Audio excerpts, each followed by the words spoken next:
This is An American Workplace, a podcast dedicated to rewatching and discussing NBC's beloved mockumentary series, The Office. My name is Katie White, and joining me as always is my good friend and co-host, Chad Hopkins. What's up, Chad? Hey, happy Thanksgiving almost. Happy almost Thanksgiving. Yeah. We are recording on Monday, the 19th, in the middle of the day. It is 3 o'clock my time, and it's nice to be wide awake and do this. Yeah. Maybe I'll make more sense. Work schedules being what they are, sometimes Yeah. we can't help it. But Yeah. we're glad to be here. Hello to everybody who is hopefully going to be tuning in. Looks like we've got one viewer so far, so hello, mystery viewer. But yeah, it's Thanksgiving week. We're thankful for all of you who listen to the show every week. We certainly wouldn't be here doing what we're doing without all of our listeners. So thank you. Thank you especially to all the patrons who do support us financially as well. And yeah, let's go ahead and get into things. We just have a couple of emails to get to, one from Jesus and one from Leslie. Thank you both very much for reaching out here as we approach the end of season 6. My goodness, can't believe it. So today, our first episode of discussion is The Chump, second to last episode of season 6. Aired on May 13th, 2010. Directed by Randall Einhorn, written by Aaron Shore. In the aftermath of learning that Donna is married to someone who is not Michael, the office prepares for him to be extremely depressed, as he often is after a relationship gone wrong. But instead, they learn that he's doing the worst thing possible, continuing his relationship with a married woman, despite knowing full well that it's morally and objectively wrong to do so. Pam and Jim struggle with baby-at-home exhaustion at work, and Angela and Dwight try to resolve their issues over their child-rearing contract. So I don't know if I made my feelings about Michael in this episode clear enough in that summary, but I am not happy with him, nor should anybody be. It is absurd that he thinks even part of this is remotely okay. I get that he's upset and that he, has feelings for Donna, even if they're not serious feelings. I don't know if I think that he thinks that he is really into her. I don't know, but they're at least somewhat friendly. He likes her at least enough to continue being the other man, the mistress, as it were. Bad enough to not know that you are helping someone cheat. That's upsetting enough, and then he just continues to do it once he finds out. But Pam and Aaron have prepped. As you said, they anticipate Michael just causing chaos in the office with his broken heart. They brought ice cream. They planned a whole day. Turns out he's completely fine, and they're very surprised by this because history would tell us otherwise. And when we do find out, the way they find out, Pam asks Michael over for dinner. Like, this would be a big deal for Michael under normal circumstances. She says, hey, you can come over to our house, play with the baby at our house. We will eat dinner together. This will be awesome. And he passes saying, well, I've got other plans. And so Pam knows, okay, the only thing that would put Michael away from our place is that he's doing something with Donna, like a woman, basically. And so it's out. And this is the worst part. Michael knows that it's wrong.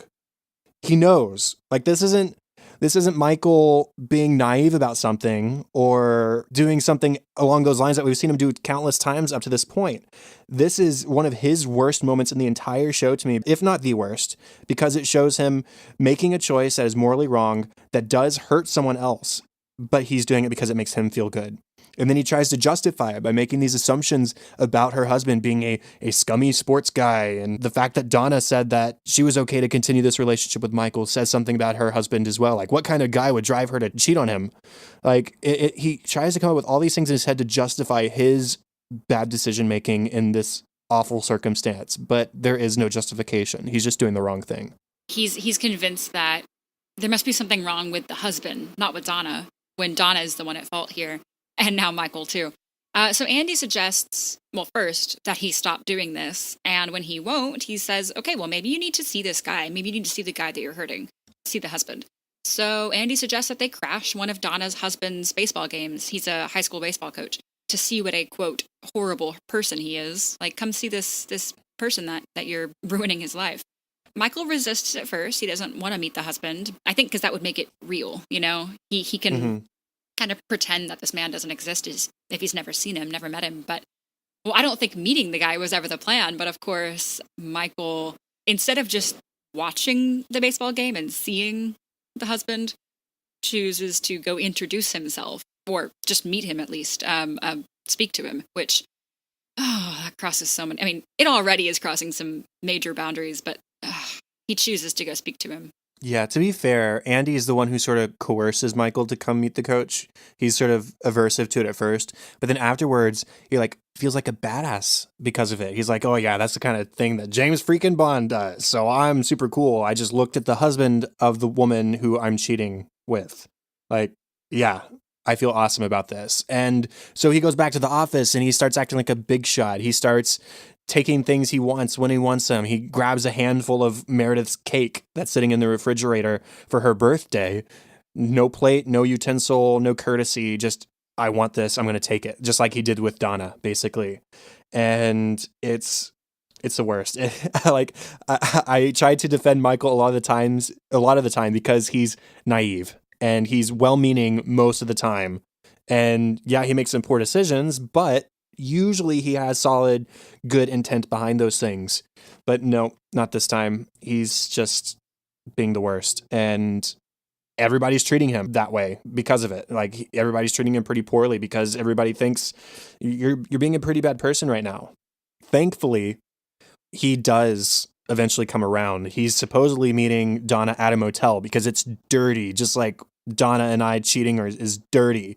And he changes his mind. As he's on his way out, he asks, "Is anybody going to stop me? Don't anybody try and stop me. I'm going anyways." And he ends up texting her, thankfully, and calling it off because he does feel bad to some degree. So there's that at least. And then he comes back to the office and does finally eat the ice cream that Pam and Aaron got for him. So they were right. He would need some consoling. It's just not when they thought it would be. Yeah. He had to make some poor decisions in between, but he did do the right thing in the end. Just briefly speaking about Pam, we talked about last episode her sort of vested interest in Michael's relationships and well-being and happiness. And so she's continuing that in this episode with trying to comfort him and console him in the aftermath of this breakup. So that's good on Pam. Then other things regarding Jim and Pam, they're exhausted because they have a baby at home, and that's what parents who have babies at home live with, is exhaustion. And so they're dozing off at work. Gabe pulls them aside to sort of reprimand them, and Daryl overhears them trying to find a solution, and he's like, I know about a place. Don't tell anybody, but I know a place. And so he shows them this place that's in the warehouse, or tells them about it so that they can get some sleep at work in secret. And then briefly on Dwight and Angela, I'm going to put this as PG as I possibly can. So they have hired a mediator to help with their situation. Dwight tried to call off the contract. He has seen Isabel again. He realizes, I don't want to be with Angela. I don't want to fulfill this contract. So they've hired a mediator rather than go to court. The mediator deemed their contract solid. Angela is happy about this. Dwight is, of course, frustrated, and he wants out. So they agree to, in lieu of fulfilling the contract, to have sex 5 times. I'll leave it there. So Dwight, in resistance to having a baby, he does everything in his power to fulfill this new agreement, have sex 5 times, and not get her pregnant. So he ends up trying to do everything in his power to kill his sperm, basically. Slamming his genitals with a book. Holding them against a microwave. Yeah. Running into a door while riding a bike. Like, just things that would maybe not even kill sperm, but just hurt. So yeah. He's over there kind of beating himself up just to not have a kid. Yeah, it's kind of gross. The mediator says, I legally cannot witness this happening. Like, this is borderline prostitution. They don't really care. Dwight's just glad he found a way to get out of this contract that's not going to cost him $30,000, because the mediator does say there's precedent for damages in the realm of $30,000. And Angela would go after the farm, which she says costs a small fortune. So this is obviously preferable to Dwight, I guess.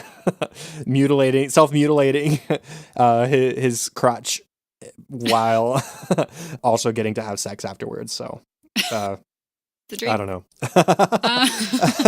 There were just a couple other things I wanted to talk about in reference to Michael's continued cheating with Donna. First, I just wanted to mention how much it sucks for Andy to forced to relive his experience of being cheated on by Angela because of Michael. He says he has a talking head where he says, I'm a cuckold, which is a man whose wife is cheating on him. So that's why Andy has such a vested interest in taking Michael to meet the victim of his cheating, is because Andy lived through this and he's just trying to save another guy the pain. So that's touching, but also, again, it sucks for him. And one more thing, this also something we don't have to linger on unless you have something else to say, but Meredith, we know that she's sort of alcohol obsessed and she's sex obsessed, right? And she has not a talking head, but she says, hey, I never cheated with someone or was cheated on or helped somebody to cheat. Even though she likes to have lots of sex with apparently lots of people, she always makes sure that nobody involved is in a relationship of any kind so that there's no cheating happening. So despite her grossness, good on her for making sure everybody is consenting and single.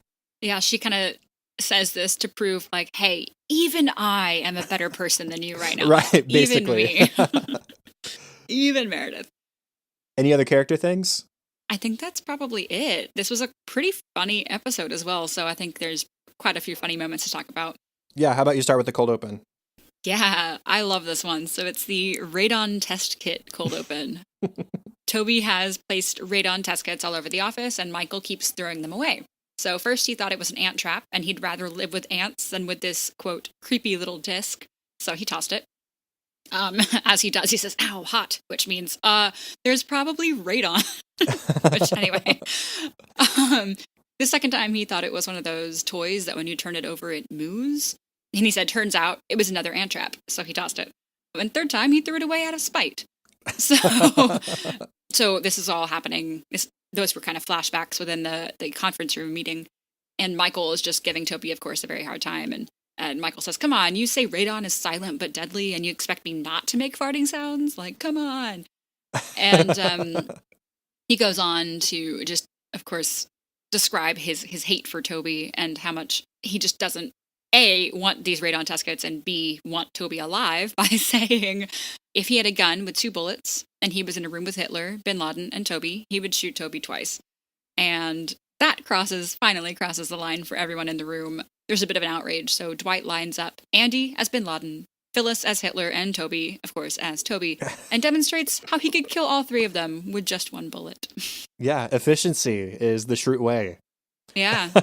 So a lot in that cold open. Yeah, I love the very start of it when Toby is in the conference room talking to everybody. And he says, I'm placing radon test kits all over the office. And then he snaps at Michael. I am putting radon test kits all over the office. Do not touch these. He's just snapping at him. It's really funny. Do not. Right. And going on with Michael, funny moments, he is getting scorned by everybody else in the office for continuing to cheat with Donna. And he says, since when is this an office where we delve into each other's personal lives? Always since you became manager, I suppose. Yeah. It's been a while. Michael says, people, this is Scranton, and many people consider that to be the Paris of northeastern Pennsylvania. I don't think they do.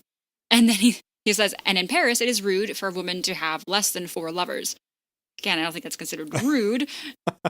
And Kelly is skeeved by this. She says, ugh, Ryan, I don't want you hanging out with Michael anymore. And Ryan just says, okay.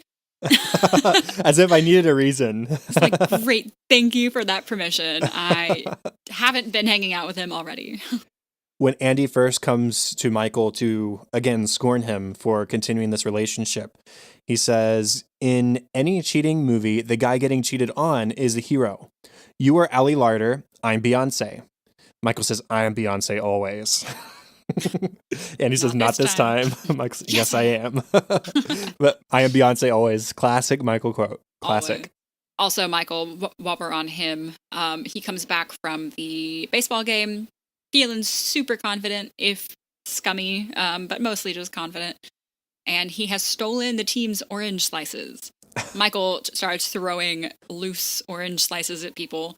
He says, orange slices, there you go. And one hits Oscar's shirt. He says, why would you throw something wet at me? And Michael says, you love it. There you go. And Jim asks if these were for the team. He says, no, they just said Coal Hawks. Yeah, that's the team name, Michael. That's the team. Pam says, I don't think that those were yours to take. Michael says, well, that wouldn't be the first time I stole something from Coach Shane. No, it's the worst. not. Oh.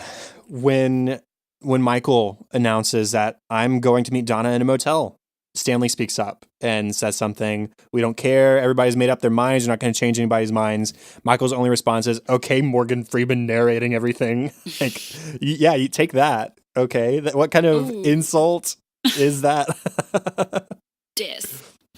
Ryan actually had a couple of funny ones this episode. While watching Michael have his little breakdown, Ryan admires Michael for taking what he wants, kind of seizing the day. So he approaches Erin, which of course we have seen already that he has an attraction to Erin. So Ryan says to her, you know what? I think you're attractive and I want to sleep with you. Erin doesn't really skip a beat. She says, what about Kelly? Ryan said, you read my mind. Ugh. Erin, is this a joke? And Ryan just goes, yup, and walks away. And we cut back to him in the break room, and he says, it's hard to live that way, man. You got to really not care what people think about you. I don't know how you do it. I can't be that cold. He's totally like high and embarrassed on this interaction with Erin, where he tried to be really bold and it failed. Yeah. I wanted to mention something I forgot to say earlier. When Pam invited Michael over to their house, she also mentioned playing Billy Joel rock band. Does that exist? Sure, it does. Christmas gift for Chad. That'd be awesome. And they'd be eating Hooters takeout, which in some ways I think defeats the purpose of Hooters, but we know that Michael enjoys the hot wings. So that would work, I guess. That's only half of what he likes about Hooters, right, to be fair. Right, half of it. You can't get the other half at home. But then another Jim thing, when they are, well, both of them, they're struggling to stay awake. He says, what about an energy drink? She says, well, I can't drink it because it gets in the breast milk. So if I drink it, Cece drinks it 6 hours later. Jim says, well, doesn't mean I can't drink it. And Pam says, well, it doesn't. It doesn't. Like she gets a little snappy with him. Solidarity, man. Come on. Also with Pam and the baby, Pam is yawning and she's hanging out with Erin, of course, trying to get this heartbreak day together. She says, I'm sorry, I was up all night with Cece, otherwise I'd be kind of running this. Erin says, that's okay, but you probably shouldn't keep a baby up that late, though. She's not wrong. But... She's not wrong. She should be telling that to Cece, though. Yeah, keeping basically. up your mom this late. After Dwight and Angela have reached a new negotiation for this having sex thing, Dwight says, okay, but not on your bed. It's lumpy. Angela said, those lumps are cats, and those cats have names, and those names are Ember, Milky Way, Diane, and Lumpy. And I thought, do those cats specifically like to hang around on the bed? Because we know she has more, right? We know she has more. So do they like to hang around on the bed, or has she like stuffed her bed with deceased cats? Or like, I would say that sounds like a crazy thing, but this is Angela we're talking about. We've seen her lick a cat. So like some kind of bedspread. Like, I don't know. No. I don't want to know. No. You need to cover Tucker's little ears. Yeah. Oh, another Ryan one that I wanted to mention. Kelly is reading an anthropology book. He questions this, and it's apparently she thought it was a book about the store Anthropology. He questions why she was reading this book and why she was in that part of the store. And Kelly said, well, it's next to the baby section, okay? Ryan says, well, that makes more sense. You should have said that at the beginning. I read a book about anthropology. Like, he's just questioning why she would be reading a book that actually teaches you anything. I want someone to one day talk about me the way Daryl talks about the secret sleeping space. Light bulbs burn out so it's dark, and the heat from the backup generator keeps it nice and warm. Sometimes I think about it when I'm trying to fall asleep at home. That's my favorite part, is when he says, like, to get to sleep at home, I think of our secret sleeping space at work. It's better than home, yeah. And speaking of the sleeping space, something we didn't mention earlier, when Jim and Pam eventually do go down there to sleep, unfortunately, that's the same time Dwight and Angela decide to bang it out for the first time on their new negotiated contract, right beneath them. So no sleep was had. No, I don't think so. Yeah.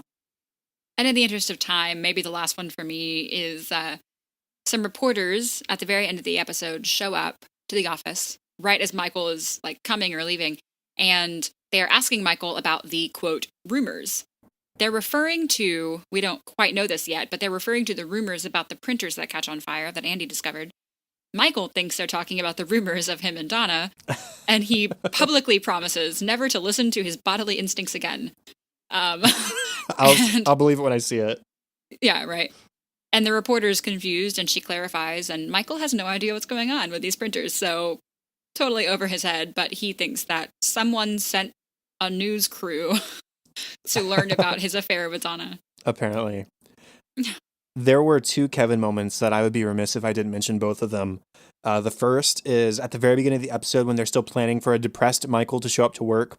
Pam says, okay, if you get stuck on what to say to Michael to help cheer him up, just make a random sound effect like a fart noise. So not 2 minutes after Michael has entered, he asks everyone if they want to share one of the Eagles themed ice creams with him. It's Cake It to the Limit. And Kevin just shouts, boy, oy, oy, oy, oy. And Michael says, okay, that's random. But I like how Kevin is a loss for words 2 minutes after Michael has shown up. But then later in the episode, when Michael is all like acting super badass, like I can do what I want, he says, from now on, whenever I'm hungry, I'm going to eat whatever I'm hungry for. Kevin speaks up and says, that is a dangerous game, friendo. Friendo, I love that. That is sage advice from Kevin. He'd know. Yep, he would. Okay, what about deleted scenes? Just a few I wanted to mention. First, there is a bit of clarification as to the descendants of the replicants clause read by Angela and Dwight's lawyer in the episode. It was a little bit confusing, and there's a clarification here. It's not referring to their grandchildren, but to a clone of their child. But as Dwight explains, clone has a pejorative connotation. Doesn't sound great, so they use the word replicant. They move on from here. The child shall be raised in the art of the raper. Typo, it should be rapier. This is a clause that Dwight is ensuring. Angela thinks that it should be voided because guns are better. He thinks it should be voided because of the misspelling. They're on the same side there, I guess. But yes, raised in the art of the raper. Quick story. This reminds me of something from high school. There was a production of The Fantastics, the Broadway show, and the word rape is used a lot in that production. It's a different connotation, though. It's not like sexual rape. It is rape as in it's a raiding or it's like a stealing. Yeah. And so they were eliminating the word rape. They were saying raid instead. So it was just to make it school safe. No family objection. So the word rapier, like the sword, does pop up in the production. And the guy who is playing the lead asks, is that a rape word? Like, do I need to change that? Can we rape word? I like that. Yeah, anyways. that shows up a lot in like ballets and operas and shows. It's like the rape of whatever, but it's a raid. Yeah. I remember I forget what it was. I forget what show, but there's like the rape ballet. And it sounds horrible, but it's just being invaded, really. That's what it means. Anyway. So there's a Dwight and Angela talking head where Angela says, are you going to claim that we don't have a contract? Dwight says, are you going to claim that we do have a contract? She just scoffs and turns her head, and he whispers at the camera, we don't have a contract. She whispers back, we have a contract. It's still not getting along. No. Andy adopted one of his regular characters named Trevor to confront Michael about his wrongdoings. Andy has a talking head there where he gets very excited about who this Trevor character is. He says, well, he's a regular guy with a passing interest in high school sports, bit of a foodie, loves documentaries. If I were to ask Trevor who he is, he'd probably just say, I'm a dad. He's inquisitive, which gets underneath those layers. I don't know, he's a delight. That's all from Andy. He's just so invested in this character's life. It's just really funny. Yeah. Michael has a talking head. He says, people don't respond to heroes anymore. They like Tony Soprano and Nurse Jackie and the woman from Weeds because those are real people. They're complex and flawed. He says, I am seriously flawed. Yes, you are. That doesn't make you more likable, though. maybe the last one for me, Jim and Pam leave Gabe's desk after basically falling asleep while he's reprimanding them. So they've kind of fallen asleep, not paying attention. Gabe kind of wakes him up with a question. He wants to know if they can move forward with it. Neither Jim or Pam knows what it is, what Gabe's talking about. Luckily, Pam took notes. She goes back and reads them. The notes read, "Third quarter, maximized check fillet, prescriber nation." Pam says, "We can move forward with that, right?" Yeah, if you could decipher what exactly you were writing. Go ahead. Last one for me. Daryl says that he used to be a cheater until he saw Love Actually. The scene when Emma Thompson's character played that Joni Mitchell song, it made it so he could never cheat again. Of course, he hasn't been in a relationship since then. That movie gave him unrealistic relationship expectations. Fair. Yeah. No commentary for this episode. So, our discussion topic, Michael, as we mentioned, eventually does the right thing and breaks up with Donna. Do you think that was due to his own conscience kicking in, or is it because of how his employees treated him? I don't know. We know how much Michael craves to be adored by his employees. But I also like to think that Michael does do the right thing when he sees the opportunity for it. So I think that it was maybe at first his employees' treatment of him, their disgust with him, but that I think turned to self-disgust. I don't think it was purely because of his employees and wanting to be treated better by them that he cut things off with Donna. I think it was because they, in treating him the way they do, showed him that he was doing a despicable thing. I did not intend to make the Despicable Me reference with Steve Carell, but there it is. We're not going to take it back. There it is. So yeah, I think that sums it up for me. I think it maybe started off with him not just liking the way he's being treated, but then it just turned it back in on himself. I agree with a lot of that. I think he is very easily swayed. I think he's very easily convinced of things. And so an attractive woman is willing to have sex with him. Like, he'll keep doing that until he's kind of proved wrong or convinced otherwise, I think. Mm-hmm. And I think the people he respects not showing respect for something that he's doing is enough to kind of kick him into the right gear and like, oh, well, maybe this isn't what I should be doing. With enough coercion. Of course, right. Michael isn't going to listen to anything on the first try, but they were so against this that I think it sort of righted his wrong, made him think twice. So let's go ahead and go on to our next episode. This is the season finale for season 6. It aired on May 20th of 2010. It was directed by Toby, Paul Lieberstein. Was written by, I'm guessing his brother. I didn't actually confirm this, but his brother Warren Lieberstein and Halstead Sullivan. It was the two of them together that wrote it. And it's titled Whistleblower. The press has learned that Sabre printers catch on fire, of course, at the ending of our last episode. And Joe Bennett is in town to figure out who told the press. Everyone thinks it's Andy because he's the one that initially discovered it. But through the episode, it's revealed that several people are to blame. Joe persuades Michael to be the face of the company to the press, and he gives a public apology. At the end of the episode, there's also a big, huge light at the end of the tunnel, perhaps, for Michael, and we'll get to that in a minute. So Michael starts off by milking his 10 seconds of fame for all it's worth. But, you know, in everyone else's eyes, it's more like 10 seconds of infamy. This isn't a good thing to be on the news for. But in addition to just taking the free publicity sent his way, if you want to call it that, he's also actively seeking more attention than is being given him. He says he called Froggy 98.7, their caller hotline or whatever, and talked about it on the radio as well, just purely uninvited. And I just wanted to imagine, can you think what was going through the head of the DJ on the other end of the phone, getting this call from a random regional manager of a paper company about an issue that probably wasn't on his radar, and then Michael wanting to then talk about it on the air? Like, what would your thought process be in that situation? Like, okay, like, would you actually try and have a conversation with them about it? And this is the request line. Yeah, they're just taking requests for songs. This isn't even like a discussion. It reminds me of Stress Relief when Michael wants YouTube to come down and film his roast. Oh, yeah. Like, just like, that's not how it works, man. He's very flattered by this attention, really, instead of being, concerned about the printers that are catching on fire. Mm-hmm. Jo comes to Dunder Mifflin. She's livid that someone talked to the press. Does not want this kind of press. To Jo, not all press is good press, and this is not good press. Andy thinks that she's talking about him right off the bat, because, of course, he did make that video and he talked to Daryl about it. Andy says, so unfair, even if I thought our printers killed baby seals, I would not be a whistleblower. The Bernards for generation have silenced whistleblowers, so he prides himself on not being the one to do this, although he thinks he kind of did. I don't know. He's feeling pretty conflicted here. And Jo goes so far as to have everyone sign a form saying that they did not talk to the press.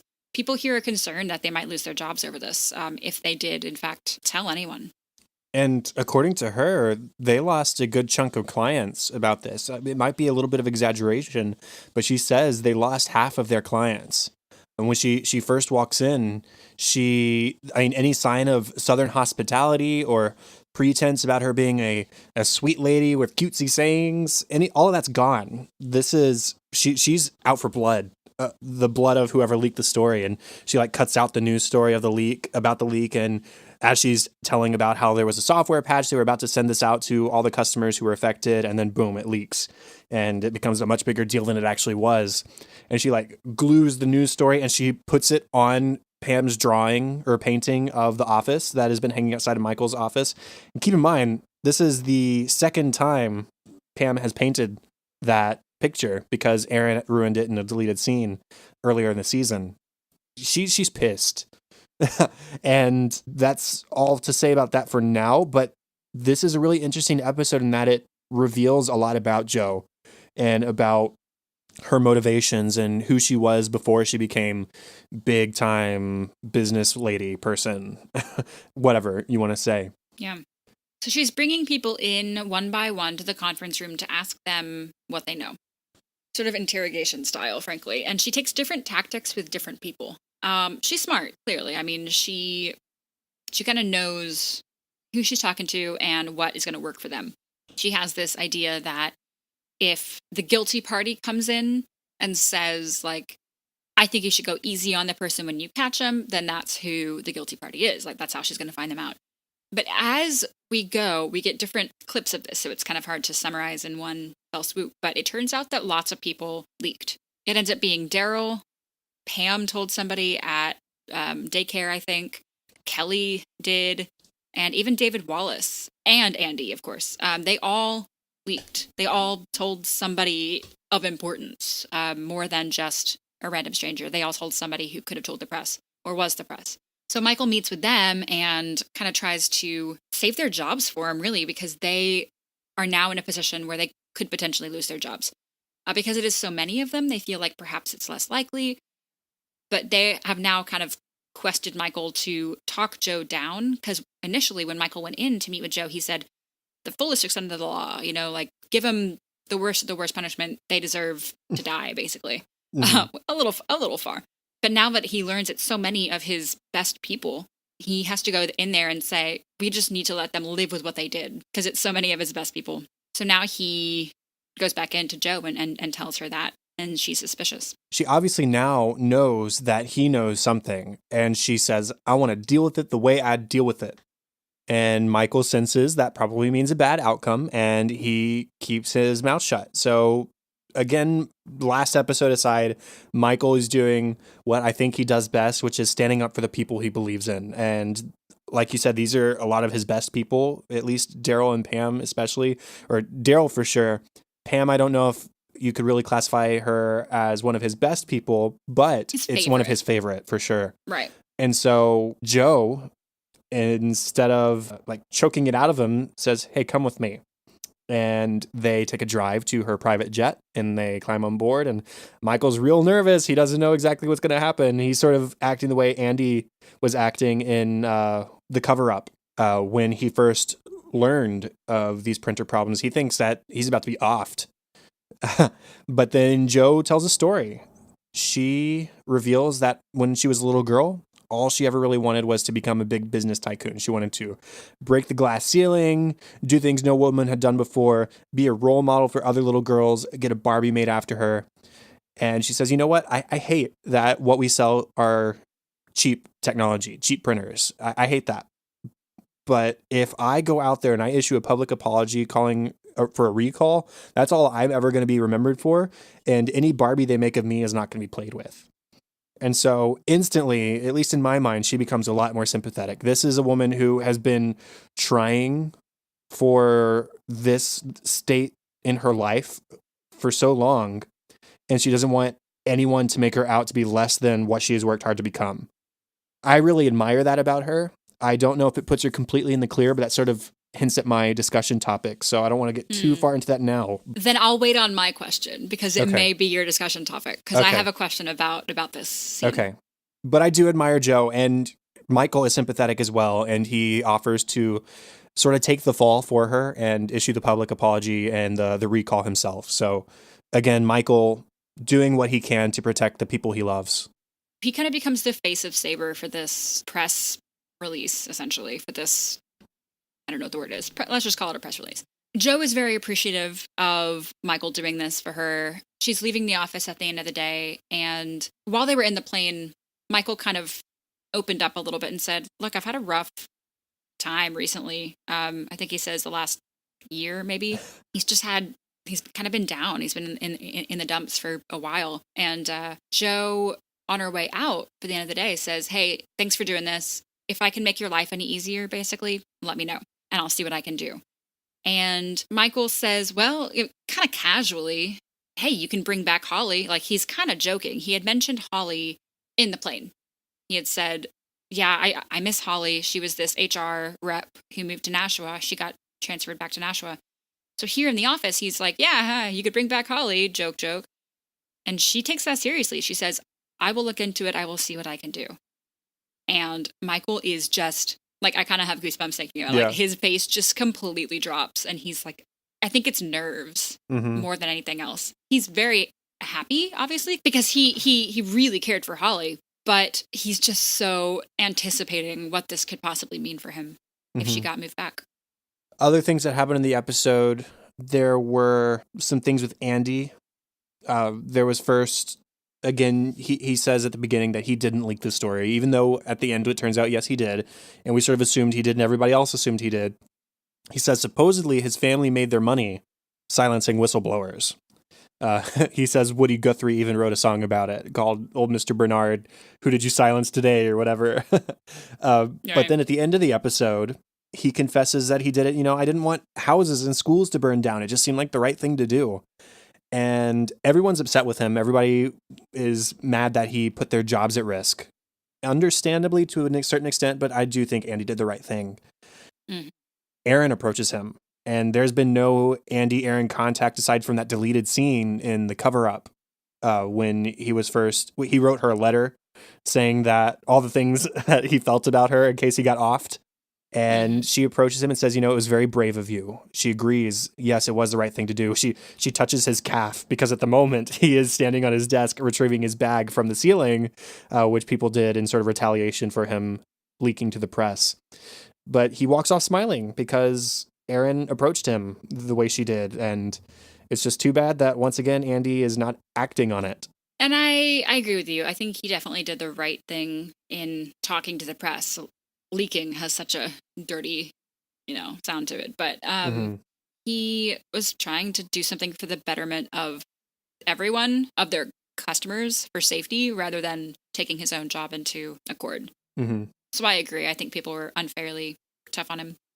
Also, kind of a very minor thing here, Nick, the IT guy, is moving to Detroit. So he's friendly. He goes upstairs. He says, hey, wanted to say thank you. It was a pleasure to know you all, but I'm moving. And they just do not care. This is so awful. They just they couldn't even fake it and say oh man, we'll miss you. Best of luck. They just don't care. And they don't even know his name. Sport. And they said, oh, we preferred the old IT guy. He kept to himself and whatever. And they just don't care. So he gets peeved and outs Andy as the whistleblower because, of course, he was there to search everyone's computers for Joe and find out who did it.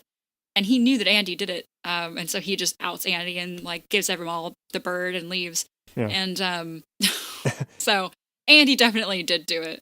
Yeah, he reveals a few things that he learned from their computers too before he leaves. He points at Ryan and says, "You aren't a photographer."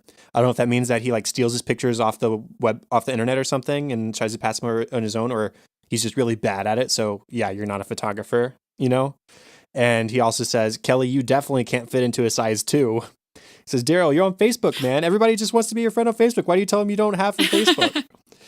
And then yes, Andy Boom is the whistleblower. He emailed the editor. So there's that. There was one last thing to really mention, and that had to do with Dwight, who, Yes. when he went in with Joe to the conference room to get interrogated to see if he was the one who leaked the story, he says, "I didn't do it, but here's a list of people you can fire." And it looks to be pretty much everybody in the office except for him.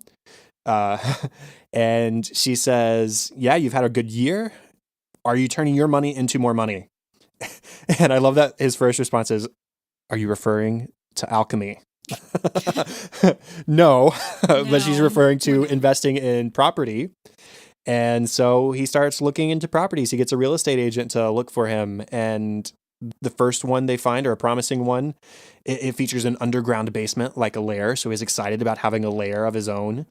But before he closes on that property, he has an epiphany. He's outside talking on the phone, and he turns around and he sees the Dunder Mifflin sign and the Office Park sign. And he looks at the building. He says, "Hey, how about you make an offer on this Office Park, 1725 Slough Avenue?" And that's basically the way it ends, is Dwight awaiting confirmation of him buying the office park that houses these businesses. Yeah, so things could potentially really change here, both for Dwight and for all of the tenants of this building. Funny moments. You want to cover this cold open? Sure. So this isn't a true cold open because it does tie into the rest of the episode. Right. But Michael is asking everyone to watch his clip on the WBRE news site instead of working, so that his clip can be more watched than the teacher who was wrongfully accused of being a pedophile. He says, "We can't let the pedophile win again." And as they're all watching the video, you hear it playing on several computers. Angela points everyone to the baby otter video that is on the same page. It's from the zoo. Everybody's talking about how cute the otter is. Even Dwight is talking about how cute it is. Michael in his office, it has the video pulled up, and he says it's not even that interesting. It can't even stand up. And then he's like watching the video. He gets caught up in it. And oh, there he goes. And he forgets, oh, I'm supposed to be mad at this video. Like puts on a face.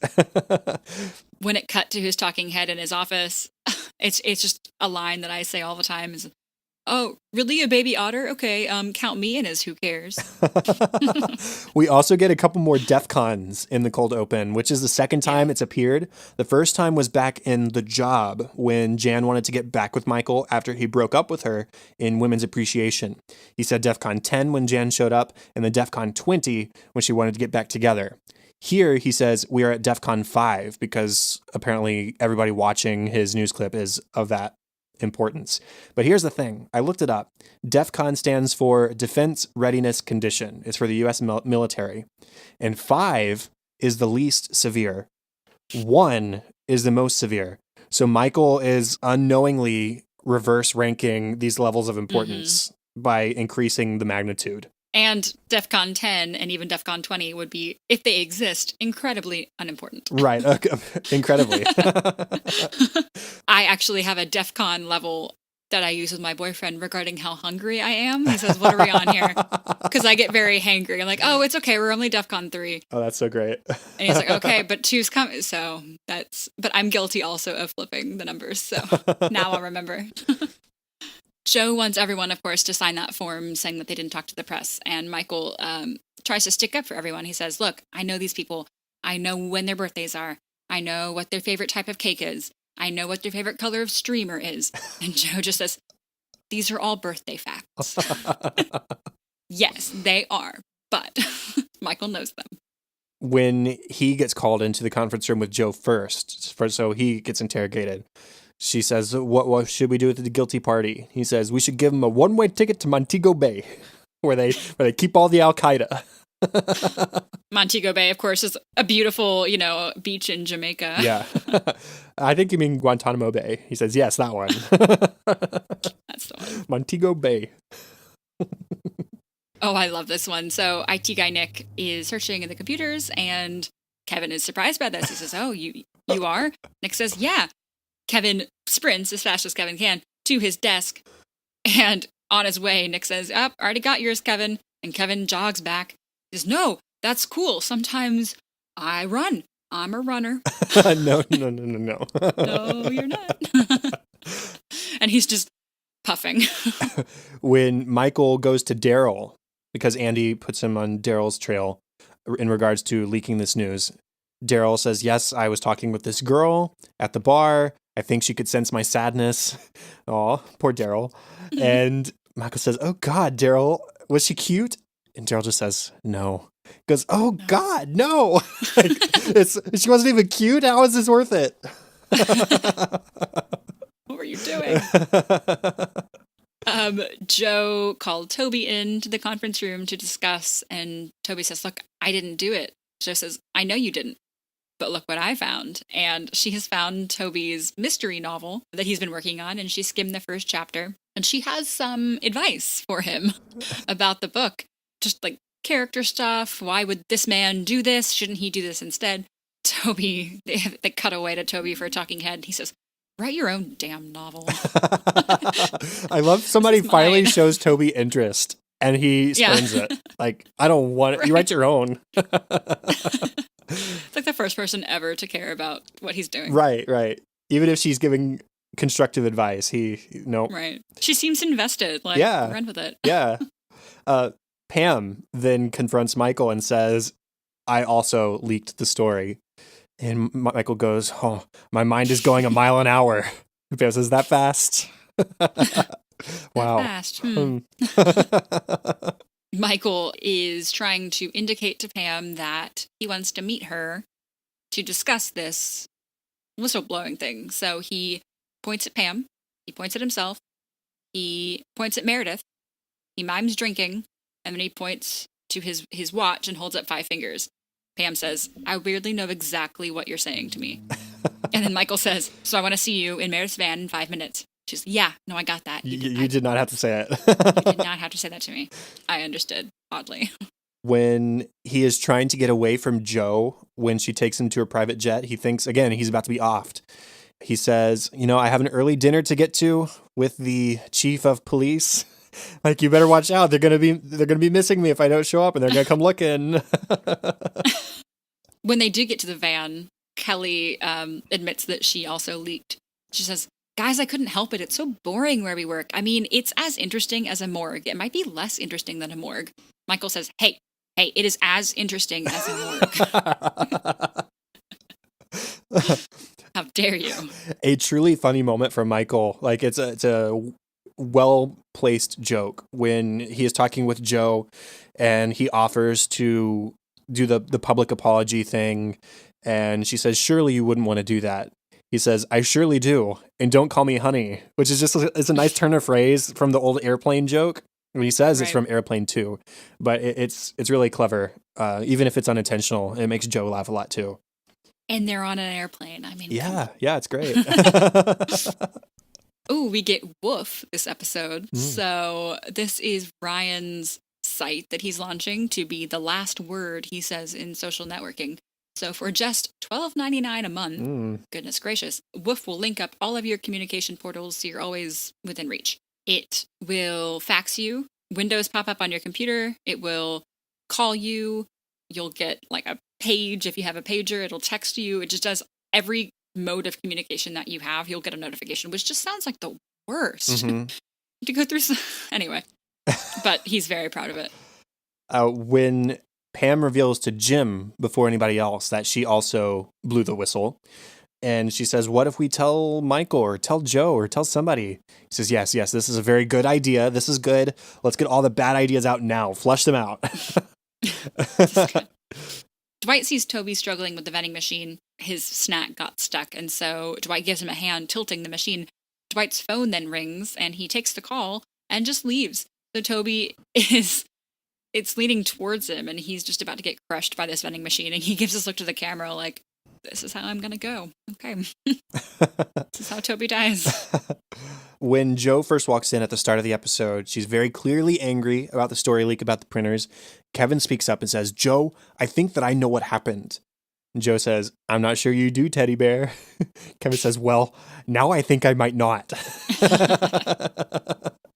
Also with Joe, Michael won't tell Joe about the whistleblower. She calls him into her office and she says, look, empathize with me here for a moment. I came up here with a big problem and now I've got a branch manager who won't talk to me, speak to me.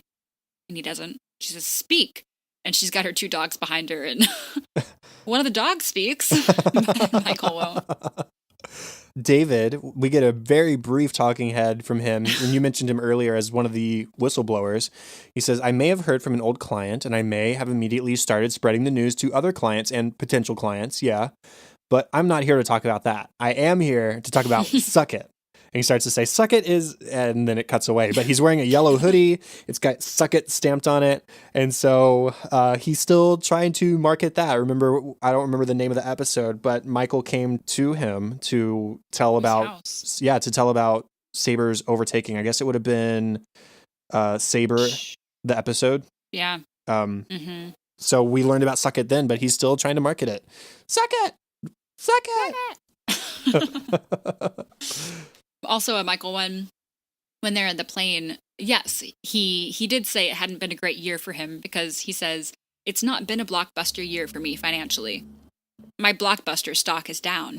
Yes, it is. Yeah, it's bad 2010. news for you. Why do you still have Blockbuster stock? He probably bought it as they were going out of business because it was cheap. It was cheap. It's a very Michael thing to do. This will come back. Like somebody told him buying stock is a good thing to do. And he's like, oh, Blockbuster stock is cheap right now. I'll buy that. Yeah. No, wrong end of the curve. Wrong trend. Just a couple more. Creed. We've got a couple moments from Creed. He is interrogated by Gabe towards the end of the episode. He walks out. They both walk out. And he turns to Gabe and says, I'm very relieved to learn it wasn't you. You were not the one interrogating him. It was the opposite direction. Last one for me is between Dwight and Hank regarding buying the building. Dwight says to Hank, I'm about to buy the building. Hank says, oh, you don't say. I own a 1/8 share in a rental property down in Pittston. Dwight says, well, I am 1/8 proud of you. I'm buying the whole building, so... And he also tells him, don't get used to that chair. Enjoy it while you have it, because when I own this building, you're going to be standing like Buckingham Palace. One of the soldiers outside. Yeah. Last moment for me is one more Creed moment.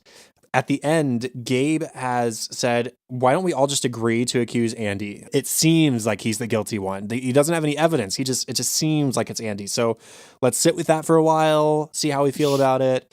And then they all start tossing blame around. Who can we blame instead of Andy? Well, let's blame Gabe. But then Creed speaks up and says, I think we can all agree that it was either Gabe or Angela. This is the first time Angela's name has been mentioned in all of this. He tosses a coin, lands on his hand, and he looks and he says, it was Angela. Get her, boys.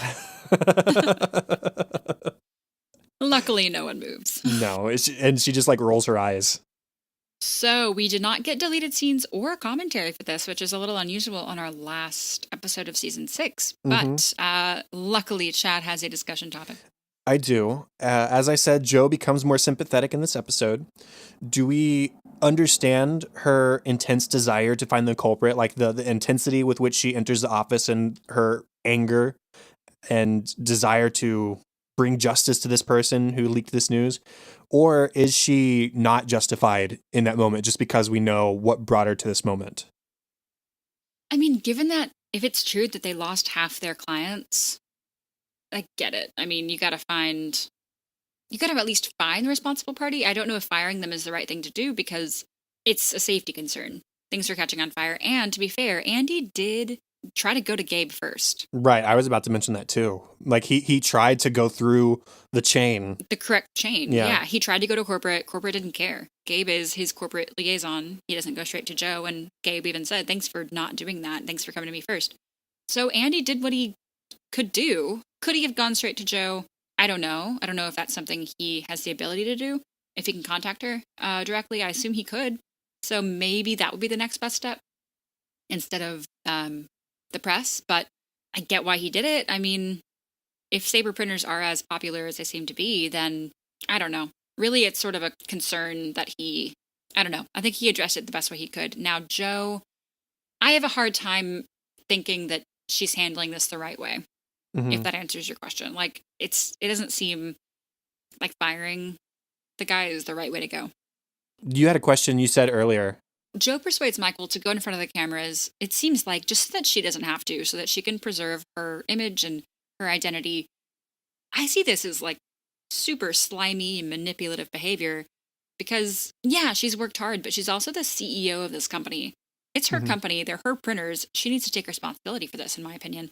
Yeah, I can sympathize. I get it. I get that you've worked really hard and you know, just worked your way up the corporate ladder and you're proud of that and that's awesome. But if it's your company, if you own the company, I think you need to take responsibility for your product. I agree, but in her defense, I think she was going to. She just wasn't looking forward to it. Even when Mm, Michael first steps up and says he'd be willing to do it, she said that's when she says, "Surely, I couldn't expect you to do that," or something to that effect. She doesn't want to give it over to Michael. Just that Michael is sort of looking out for her, and he's sensitive to her dilemma in trying to preserve what she's worked so hard for. So I don't disagree with you. It's definitely her role as CEO to do this.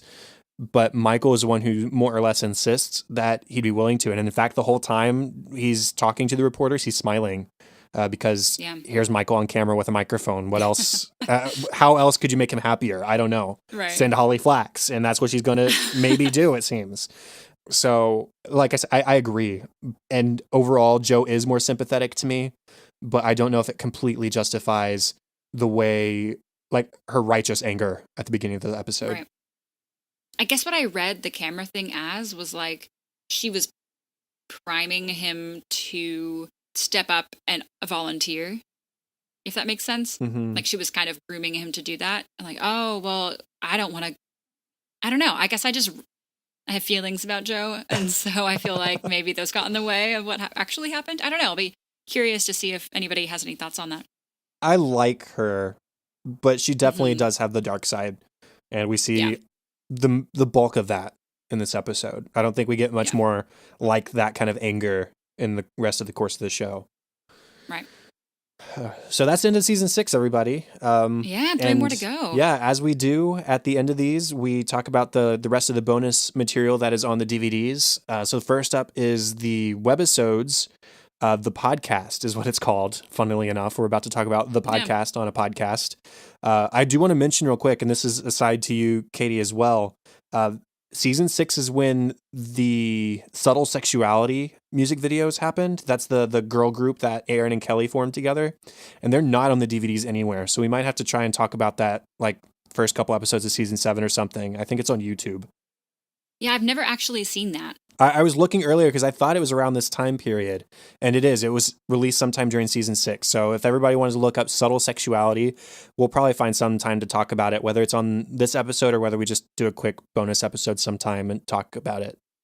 Yeah. Because Kelly mentions it here Right. in this digital short, the podcast. So, brief overview of this. Oscar has a blog with anecdotes about being an accountant and also with some sprinkled in decorating tips. Yeah. So Joe found this blog and it's now on the Sabre website. She liked it. It's on the homepage. Oh, which, by the way, this is also the mandatory homepage for the entire company. Hmm. So Gabe is essentially jealous of this. He wants to do something to impress Joe as well, so he starts a podcast, wanting it to be featured on the website as well. The first person to agree to do the podcast was Kevin. Love him, but maybe not the best, voice, to say the very least, for the podcast. He's just, let's just put it this way. He didn't do well on the phones when he was on reception. So, yeah. He's talking about stapling, Gabe is. So this is a very mundane podcast. He says, stapling, we do it every day, but what happens when you stop and think about why? Kevin says, well, because these pages need to be attached to these pages. It's like, Gabe's just kind of stretching here. He doesn't really have much to talk about with this podcast. Others finally agree to join in. Of course, they think that it would be much better if it was a video podcast or, a vlog, essentially. So they kind of treat it like a talk show. And so Gabe is the host, and he has Kelly and Meredith and Kevin, and they all just sort of none of this is what Gabe actually wanted to do. His whole bit was, let's talk about having it all, what that means to you. And first, they all say the same thing, job and family. And then they just go on this show and talk about anything but that. And this is long, but essentially, it's a huge failure. Yeah, it's funny. Meredith is the one who says, I have the camera equipment, I have the lights, I have the release forms. So again, hinting towards her sex life, which is very active and recorded for posterity, I would hope, only for posterity. I don't know. But there's lots of craziness. Kevin puts on his toupee and wants to be the sidekick of the show. Creed is playing guitar. They had to restart several times because of Kevin not knowing what to do and just sort of ruining things. Kelly got tips from Ryan on what to do. Wave as you enter, flirt with the host, tell a mildly amusing story, act surprised when the host asks about the project you're plugging, and then push-up bra, question mark? Yeah? Yeah? Maybe. Like yeah, anyways. A little hint. Meredith plays cowbell with her feet. Gabe is upset because it's supposed to be about business in some regard, and he calls them all a freak show. And then when Creed comes on, he says, he gives this really philosophical speech. The problem with the question of having it all is it deals with the external. What have I done? What do I own? None of this matters. What matters is what's happening internally. If you're happy from within. And Gabe's like, wow, that's an awesome answer. Creed says, take me. I'm the most content person I know, and I live in an old tent with a lady made out of old soup cans. And that's when Gabe throws in the towel and says, I'm done with this. Yep. But at the end of everything, Oscar shows up. Everybody else is stormed out. Oscar shows up to work on his blog because he's in direct contact with Joe about this blog. Like, it's become a sort of big deal within Saber. And Oscar says, I got a couple minutes. I can sit and do this podcast with you if you want me to. And so they sit down, they start, and Meredith drags out her cameras. Not with my cameras, you don't. So that's that. I think that pretty much wraps up the podcast, the webisode podcast. Yeah. We also have 3 little mini plugs, essentially, for the Canada Games. It was the Winter Olympics. Yeah. We had the deleted scene with Michael. I forget what episode it was attached to, but it's where we mentioned this a while back with curdling. How curdling is his favorite Olympic sport. There are no winners, no losers, only poetry. There was also another one where Dwight says, the half pipe is lame. The full pipe is awesome. There's no such thing as a half pipe. It's called an aqueduct. He says if they had an event called Aqueduct, I'd watch. But as it's called a half pipe, it's lame. He's talking about snowboarding. Then Pam, this is the third one. Pam says, the Olympics are in Vancouver. And she asks Jim, is that in British Columbia? And Dwight is nearby at the vending machine. And he overhears and he starts singing a lengthy song about all the territories and provinces in Canada, the natural resources in Canada. And after a bit of going on with the song, he says, keep going. Like, you guys got to be enjoying this, right? You got to be impressed with this. Keep going. And they both, no, don't, please, no. And he's like, fine.